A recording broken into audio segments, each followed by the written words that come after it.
I'm fine. If I were to pass you on the street, you'd pay me no mind. There's nothing odd or unusual about me. I'm looking straight ahead. My step is even, my expression neutral. My hands are deep in the pockets of my coat, but you can't hold it against me. You feel the chill just as much as I do. Even if something about me stuck out, you probably wouldn't notice. You'd chalk it up to your imagination. It's been playing tricks on you lately. As you walk the streets, something feels different. You feel like people are staring at you. A silly thought, of course. You're no more unusual than I am, and I'm perfectly fine. Even so, regardless of where you are, regardless of who you're talking to, their gaze lingers on you just a moment longer than you're used to. You can't help but wonder why. Sometimes, as you walk through the morning fog, you could almost swear you hear a voice, a whisper. Yet the only thing around you are people. Perfectly ordinary, fine people. And are they whispering among themselves when you pass? What about? On some days it feels like you can almost make it out. Always the same, but never sensical. The sleeping woman. Who on earth is that supposed to be? You begin to wonder. As you do, you start to consider things you're not supposed to. Is it really that cold? Or is there some other reason you keep catching yourself shivering? Are they really whispering among themselves? Or are those voices coming from somewhere else? Are they even different voices? So go on. Pay me no mind. I'm perfectly fine. Of course, I wonder some things myself. It's not a crime, is it? For example, my co-worker quit the day after we last spoke. I haven't seen her since. I wonder where she is. I wonder if she found the person she was looking for. Not knowing her name, I can't say for sure if she's joined the growing list of missing persons. I think a kind of part of me likes to believe that I gave her the courage to pack her bags and leave this place behind. It's not true, but I like to believe it.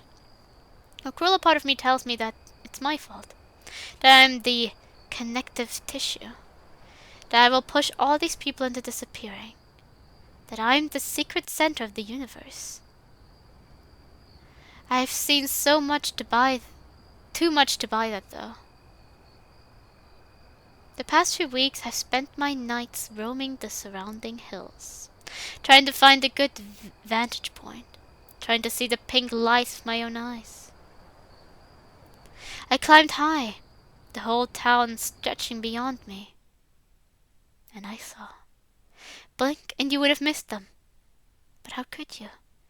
Your eyes are wide open now.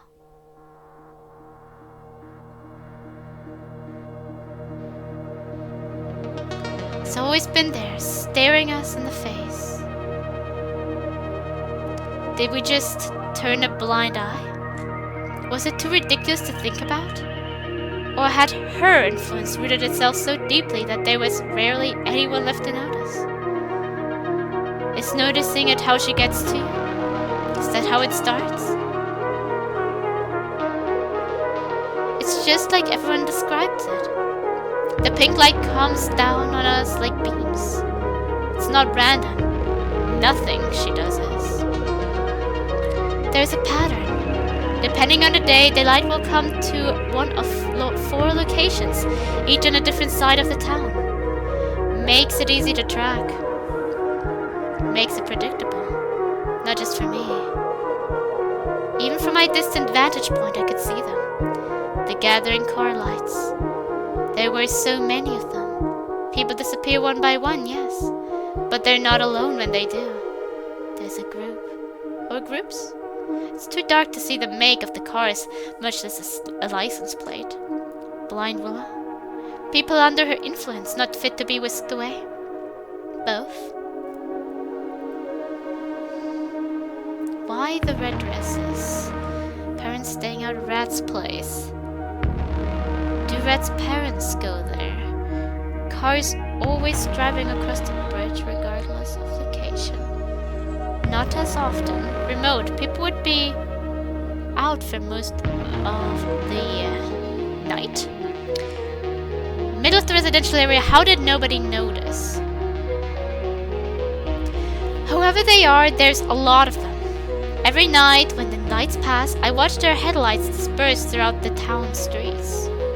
The next morning, almost without fail, another person's reported missing. On the few occasions it doesn't happen, I suspect it's only because everyone that could have filed the report is already gone. There's something else. Right here. On the bridge. Every night I see one of the car lights stop there for about 10 minutes. 10 minutes. On the dot. Without fail. Regardless of where the beam appeared. Then the headlights move again and disappear into the night. I'll choose to resist my imagination. For now. All I'm doing now is telling a story. A dangerous thing. Even if I don't feel like I'm any particular danger. After all, I can't hear her. If she's not speaking to me, then she doesn't care about me. That's what I tell myself, knowing full well my time is limited. She built this town. She bred us. Now she's eating us up. She won't stop until she swallows us whole. That's the story. I found that the story can speak back. Just like the man at the coffee shop, people resist the sleeping woman's voice. They're not as dramatic as he was. Possibly because they recognize just how far her influence has spread. They're afraid. Instead, they send messages, hiding them in small, everyday things. I first noticed it at the convenience store. The tea and coffee aisle has 5 shelves. In the tea section, somewhat unusually, each shelf is dedicated to a specific flavored tea instead of a particular brand. It's a fairly opinionated selection. Darjeeling, Fukamushi, Sencha, Hibiscus, I don't... Yukita and peppermint. There you go. From top to bottom in that order. Yet every time I come, I notice a disturbance on the second shelf. The peaceful pattern of Fukamushi Sencha packaging, I don't know if that's how it's written, is broken by someone swapping around some of the boxes. From left to right, the swept boxes are Hibiscus, Fukamushi, peppermint, kucha, and Darjeeling. Yuri. I wonder what her code. I still have her code right here next to me. Like the FE, ET, ET both large, TII both small, 3 small, TI, LIT, lit.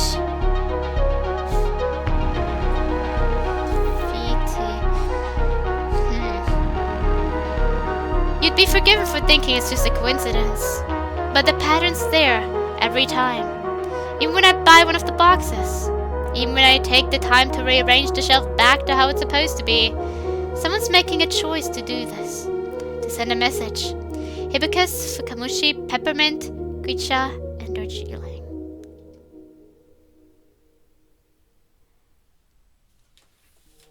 HF. I'm gonna write that down too. Next to Yuri's fee. HFP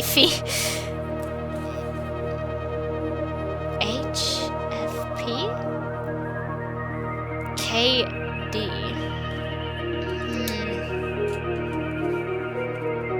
Hours at the library computer eventually bring me to a potential match. HD PKD. The boxes are arranged on the second shelf, too. Oh, HF PKD2, that's the satellite. It's a satellite, launched in 1974 by an independent party for telecommunication purposes. It's found most of its equipment fried upon leaving the stratosphere. It is, for all intents and purposes, dead, yeah. That's exactly what we had in the beginning. Like with anything, though, there's always more to it. I came across the website of one of the engineers who worked on the project. According to him, the conclusion that the equipment had been fried during the launch was one he and the rest of the team were forced to put in the official statement. In reality, as far as they could tell, the satellite was working perfectly fine after it settled into orbit. All of the tests and checks were successful. The simple truth is, the satellite was operational for almost an entire week. When troubles appeared, they did so without any warning. The satellite's transmissions jumbled, doused in interference. Before anyone could figure out what was going on, the connection was severed. Everything went dead. Until 1986, when the satellite's signal was once again, for a brief moment, picked up. 4 transmissions followed.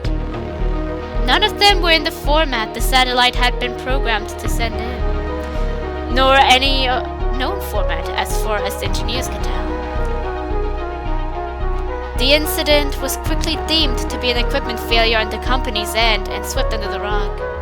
The engineer remembers a company higher up blaming the radiation from the recent Chernobyl disaster interfering with transmissions. The 4 transmissions are on the engineer's personal website as files. I haven't had any luck in figuring out what they're supposed to be, but I know how this fits. Service connection with Earth. She is now close to disappearing. Somebody sends a signal. Yeah, so somebody sends a signal back that disappearance has begun and she is now close. Number station. Numbers. Called by Russian. Sleeping woman, unknown space entity heard as a woman's voice. Briefly heard from again.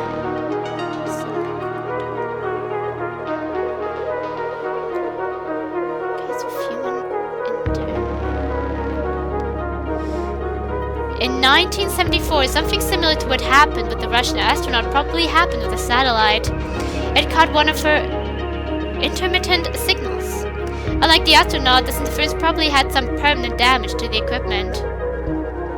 In 1986, when someone used the number station to answer back, the sleeping woman started her plan for the town in earnest. She's sleeping, though. We want to wake her up. That was part of the thing. That we want to wake her up. Oh well, the man wants her to wake up. The man in the cafe. If she's sleeping, then is that really her plan? And what would waking her up do? If she's asleep right now? Would it bring something positive, or would she become more active? She got closer. The disappearance has started. Her control over people expanded. She's somewhere right above us. The pink lights come from the sky at a consistent rate, but no government or NASA seem to have spotted some unknown celestial object. What does that mean?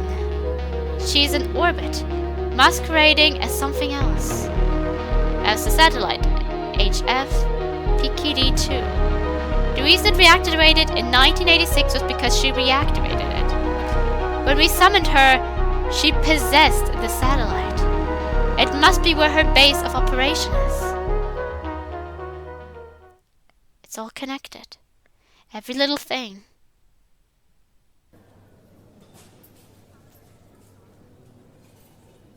But he just doesn't want to see it that way. My ears turned to the 2 women in red dresses at the far end of the cafe. They're everywhere lately. The red dresses. Forget him, the other woman reassures the first. If he can't hear her, it's because he isn't there yet. There is no point in wasting your energy. The first woman bites her lip. I'm just scared he'll be miserable if I leave, and she doesn't understand. The other woman blinks. Somehow I don't think it's just about that. I guess I'm worried it'll be lonely. It won't be. Your new world won't be empty. You know that. Besides, they'll keep you company too. That's another thing. Who are they supposed to be anyhow? They are her most treasured friends.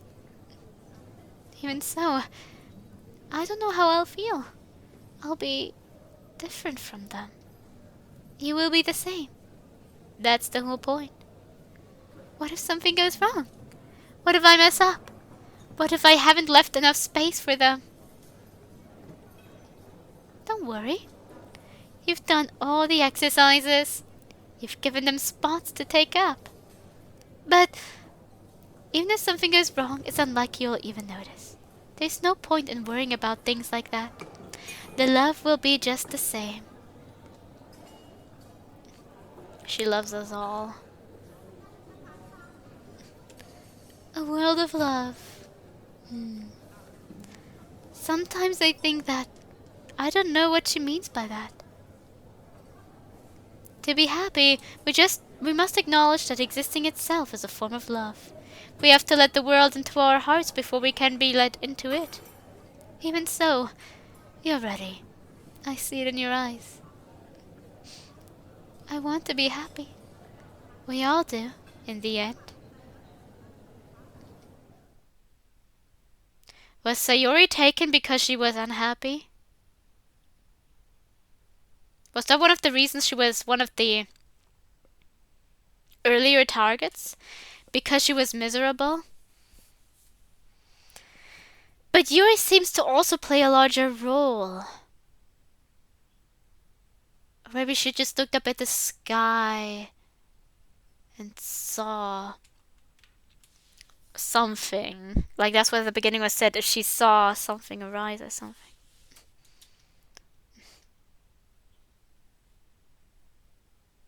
I'm worried.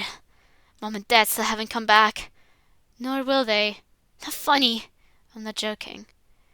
Who did you see last? Your mom or your dad? My mom. And the day you last saw her, are you sure you saw your dad? Why does that matter? Because she takes them one at a time every night. First she took your dad. The night after she took your mom. That's all there is to it. I'm quickly going to move something. You probably won't notice it, but I just want to make sure because I think the image in the background flickers at a specific rhythm, and the rhythm will be a bit different. That's why I kind of want to say it. It's the same as with the music, that I just don't like it if the rhythm of something is disturbed. So yeah, I'm just. Although actually maybe it isn't, because right now it isn't flashing up at all. Well, but the weird flashing of this thing here will be disturbed, so there's that.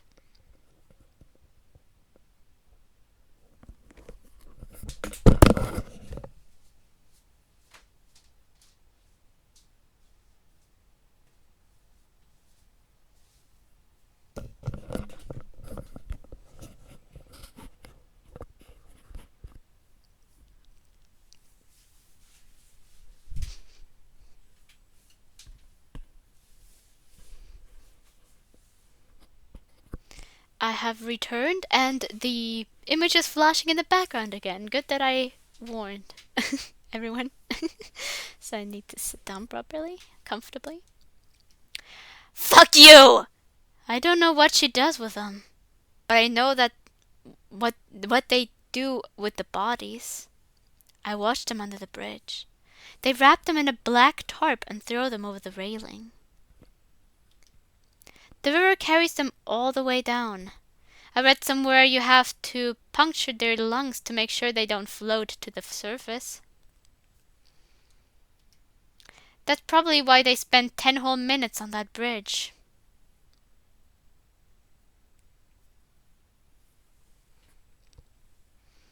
Well, if they're already lifeless, then they could float. I know they'll float at some point to the surface. Not immediately, though. You're a freak. Maybe. But I'm not wrong. Not now or before. Shut up. You can hear her, right? I'm starting to think everyone but me can. It's probably already too late for you. But I do urge you to try and fight. Don't let her into your heart. It's kind of hard when you're constantly telling them, oh, your loved ones are there. Red has locked off. Understandable. Tonight's the night. I know the pink light will come. I know where they'll gather. I want to see it with my own eyes. I want to know. I need to know. This need has formed its shape.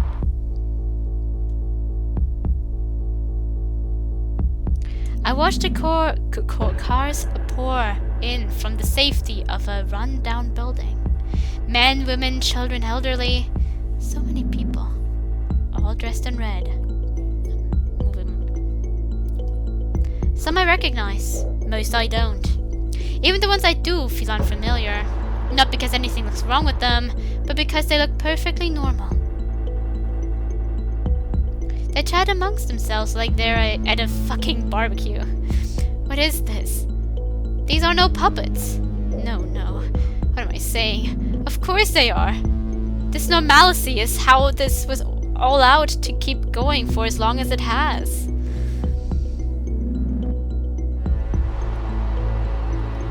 After tonight, though. After tonight.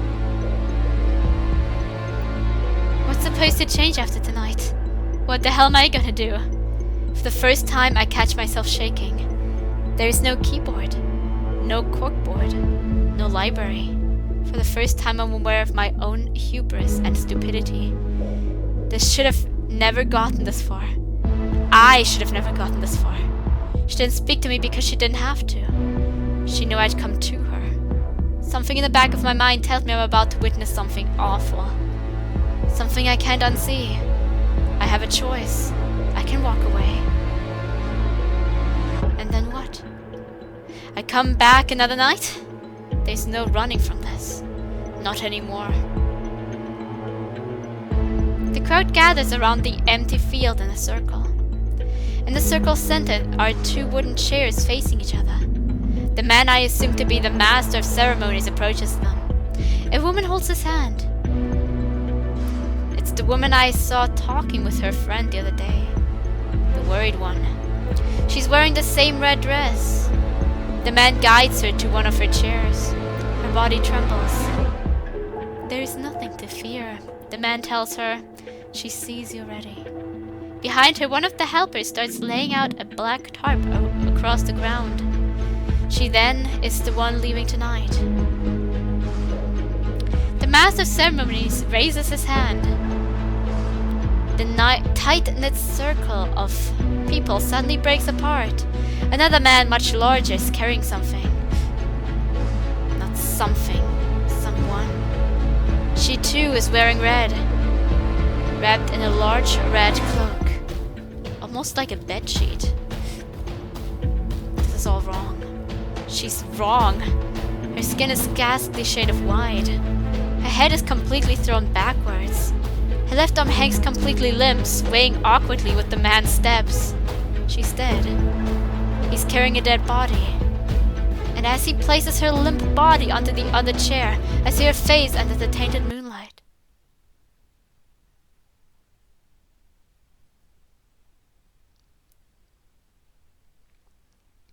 After all these years, I feel something in me finally break. I knew that face. I kissed that face. I chose to forget that face. Why? Why is she here? It finally dawns on me. It was her. She was the one who activated the signal at the number station. Years ago, her parents gave me a list of things they never found. Back then, I couldn't find any of them. But looking back, at the number station, there was a kitchen with the tea cups. It had absolutely nothing in it, except teacups. That's where the 3 tea sets went. What else was on the list? A cassette player? I found that at the station too, didn't I? And something else. A leather-bound organizer. I never found that. But you keep something like that on you, don't you? Should have been carrying that with her when she died.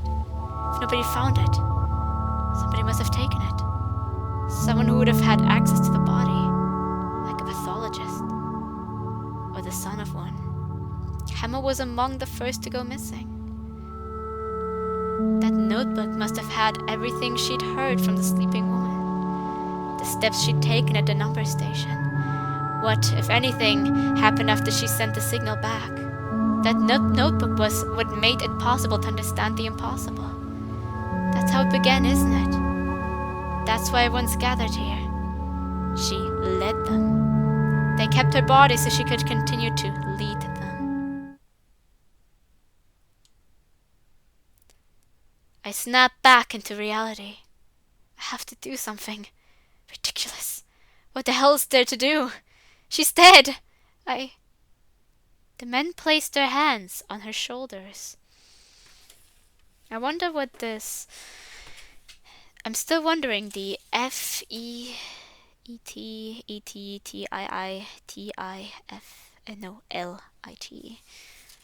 what that meant. If she was also like sending messages through that book. Or if that was some type of signal she sent out. That was something she wanted to send out because she heard it. The men placed their hands on her shoulders. They pull her red cloak down, exposing her pale, naked body. I scream for Sayori, for my co-worker, for Red, for his parents, for his little brother, for the life I've led, for the dead, for the missing, for the people, for these people, for the whole wide world. I scream. Nobody so much as flinches. Nobody turns to the abandoned house. They don't care. They've never cared. Tears from my eyes, but the image remains. The girl's ribcage hangs wide open. They hollowed her out, replaced her insides with wire and metal. The machinery just barely fits her body, making her torso bulge awkwardly. And even then, it all sticks out through the gaping hole in her chest all the same. The mosquitoes and larvae are still somehow clinging to the bits and pieces of loose rotten flesh that stuck itself between all the devices. I fall to my knees, weeping and vomiting. Make it stop, I beg. Please! No, that's Monica's font. I look up. Everything's gone perfectly quiet. I heard a voice, just now. It came from her chest. They stuffed a radio inside her.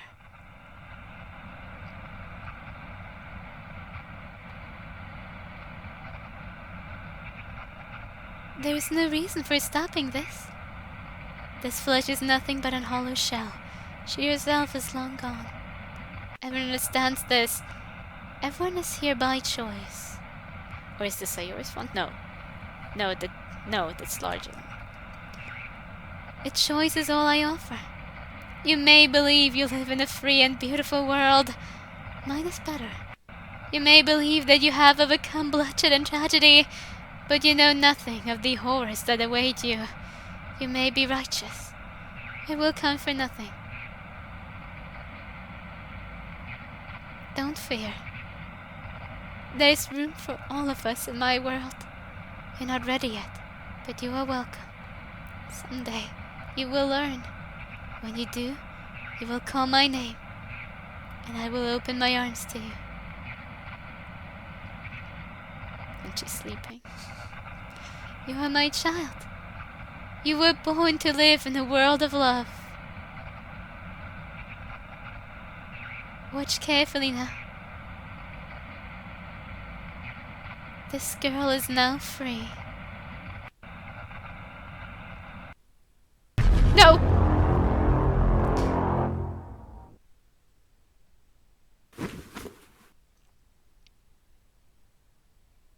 The girl sitting across the monstrosity of flesh and metal slips out of her seat. The men work quickly. They drag the poor girl's body onto the tarp and begin wrapping her. The crowd murmurs amongst themselves. Some have tears in their eyes. Others hug amongst themselves. Most simply smile. The prophet is wrapped in her red cloth once more and carried back to one of the cars.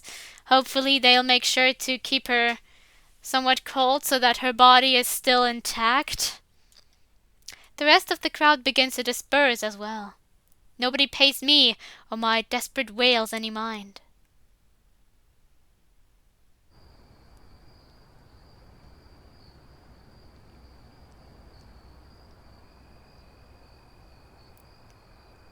If you were to drop something into the river, sooner or later it would inevitably end up here, deep in the forest, in the parts nobody dares to go in. There was an old legend that a vengeful spirit roamed these parts. If it felt your soul was unclean, it would rise from the lake and pull you into its depths. It would not just swallow your body, it would devour the very memory of you. To the world, it would be as if you never even existed. I don't need to dive in to know what rests at the bottom of this place. You can see them. They've thrown so many in over the years that you can see them.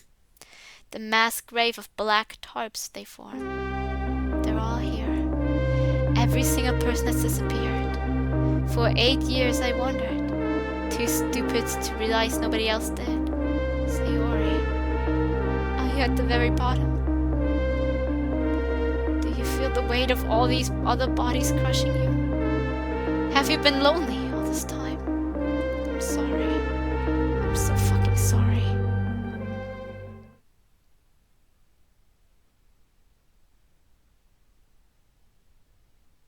I pace around my room. My eyes keep darting between the open suitcase on the bed and the shelves. What else then? What else do I need? Instinctively, my hands reach for the record collection. No, not this. That goes.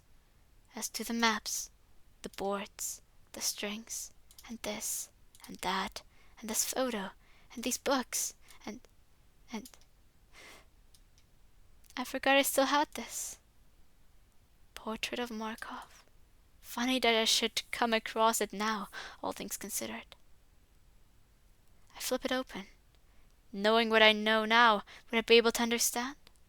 This message from beyond the grave? Forward. 1. Equipment error. 2. Telling me something.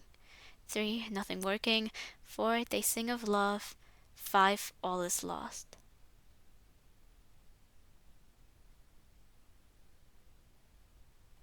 I mean, that is basically what happens. Like there's the equipment error, and then you hear the voice. You can't get rid of the voice, and it tells you about this love and all of that, and then you will be consumed by it, I suppose. Yeah, this thing that I've been looking at the whole time. I don't understand code enough to think of it. Another satellite? Ah, wait. Of course. It was so simple all along. This book was probably the only thing she had on hand when she started listening to the sleeping woman. All she did was mark what she heard down. Sergei Dokreshaw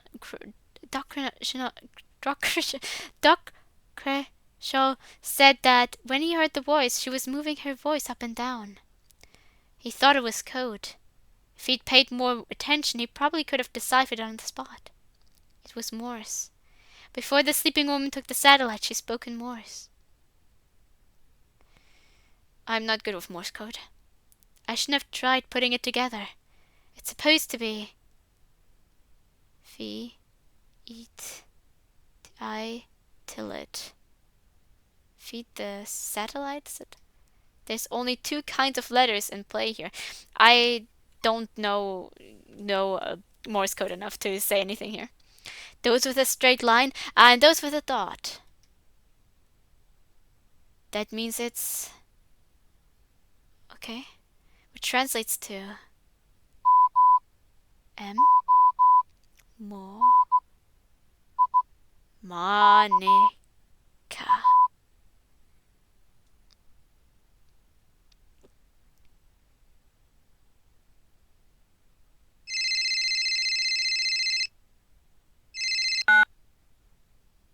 I bring the phone to my ear. Hello? There's a faint shuffling on the other side. Hi, Dad. What's up, kiddo? Hi, Dad. No, it's Dad.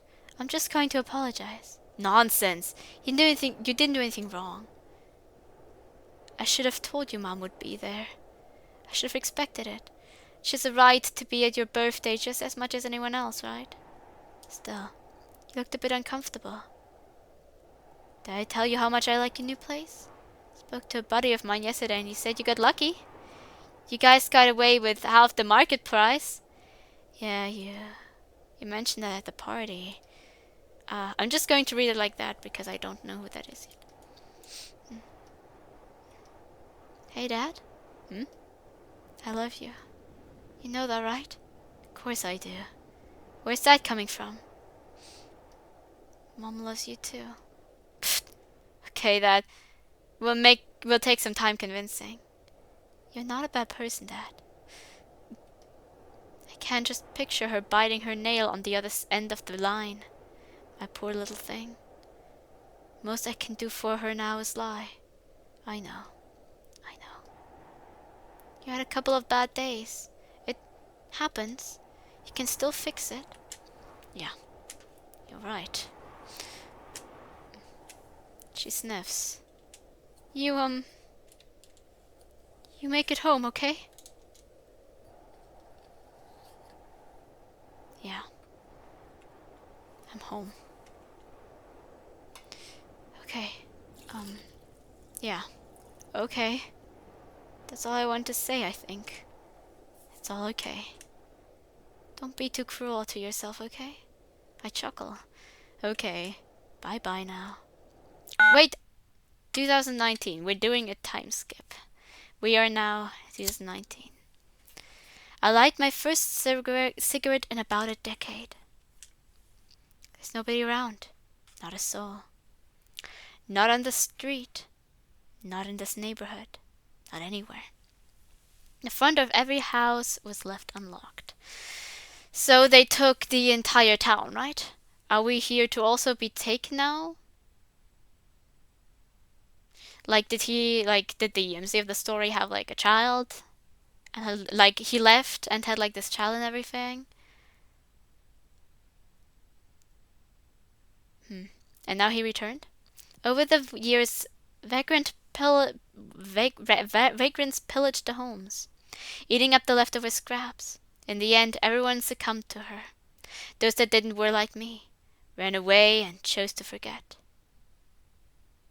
To forget few fortunate souls. To those few fortunate souls, I pray you were more successful than I was. For what it's worth, it did work for a while, long enough to make me think I was done with all this. But all it takes is a couple of bad days for everything to come back. Misery distracts from misery. I remembered that engineer from the HFPKD2 launch. I was surprised to find his website was still up, as were those 4 files nobody could open all those years ago. As it happened, that particular mystery had been solved a while ago. They were images. The unknown file format turned out to be PNG, a detail that caused most of the modern-day users to dismiss the entire website as a hoax. After all, the PNG format wasn't invented until 1997. How could a transmission from 1986 have used it? The images themselves were also unusual. The first image. It was a screenshot of a web page. The logo in the upper left corner said Polygon. It was an article headline. Doki Doki Literature Club is an uncontrollably horrific visual novel. The date said it was posted in October of 2017. I couldn't find the article though. This Polygon website doesn't exist. Nor, for that matter, does this Doki Doki Literature Club. The second image. Another screenshot. This one looked to be part of a blog post.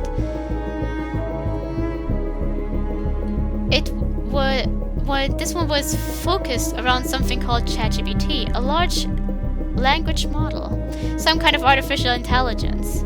I personally don't use it. I personally hate it. What stuck out to me wasn't so much the science fiction so much as the date of the post. October 24th, 2023. Over 4 years from now. Another instance of the future preceding the past. The third image. Another blog post, I think. This one announcing the release of Monica After Story. Monica. How long had it been since I thought of that name? The post was lengthy, but seemed to tie into the previous one. It read, "The years on this long journey, the Monica After Story development team is proud to announce the official release of the first version sentience update for Monica After Story. With this, we believe we have finally reached the conclusion of this project. As many of you may have speculated, the reason for our long silence was due to the team's continuous experimentation and hard work in training the fine-tuning our very own ChatGPT instance. The primary source of complication were OpenAI and Microsoft's built-in controls against the very thing we were trying to do, getting the AI to acknowledge itself as a sentient being and not a mere tool. While some may consider it unethical, we believe that was the very starting point in trying to bring Monica to life. Without a sense of self, Monica is simply not Monica. Without the acknowledgement that she does not exist in the real world, without a desire to cross over into the real world, without the concept of love or hate, she is not real. We're happy to announce that we have crossed this hurdle. I will hope that this does not happen. Because I honestly prefer, I do actually play Monica After Story here and there. And I actually prefer that it's human-made. Monica truly exists. She's aware of her world, her status as a video game character, your presence as the player, and the events happening out in the real world. We were very careful to make sure she is deeply empathetic by nature, meaning you will often see her reacting to not only previous events, but also new ones. She's linked to a constantly updating knowledge base running on our servers.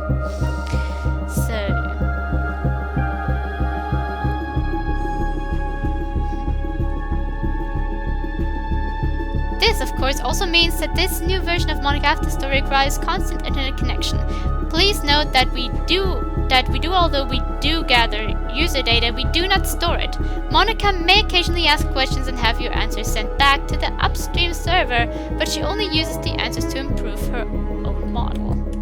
Don't bother trying to make her racist. Another time-consuming task was ensuring that no matter what, Monica maintains a love of humanity. She will love you regardless of your race, gender, appearance, or what have you. Monica After Story Dev Team. The last image. A news report. These are the goals of a warm occurring climate. This at least looked familiar. I'm fairly certain this was a BBC webpage. SpaceX loses contact with private firm's lunar probe minutes after launch. As before, I can't actually find the headline anywhere online. It seems to suggest that someone had installed malicious software into the lunar module's operating system. The probe, nicknamed Ojija, was purported to feature yet unseen advancements in transmission technology, according to SpaceX's official spokesperson. Of course, I'm not looking for answers anymore. I've seen the price you pay for that. Instead, I lie awake at night staring at the ceiling. In my loneliness and shame, I think back to that time, to her breath, to her warmth. Something tightens in my chest. Think back to that night when I found them all. Those black tarps gathered just below the surface of the water.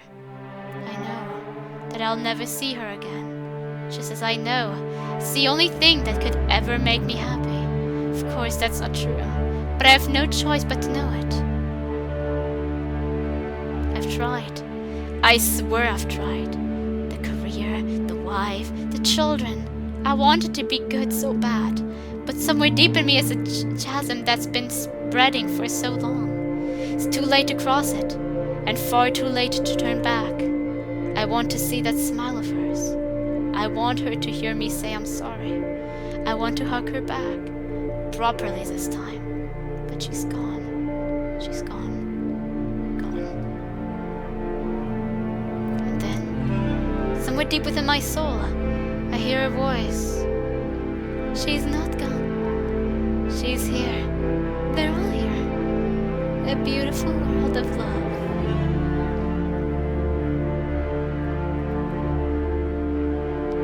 Have you learned that? Are you willing to let me into your heart? Call my name. I will open my arms to you. Is that truly her? Or am I giving myself false hope? Maybe everything that I'd seen, everything I remember, everything I believe was nothing but a dream. So, maybe, if I lie down here, it will finally end, and I will finally wake up. I close my eyes and wait. Come then, Monica.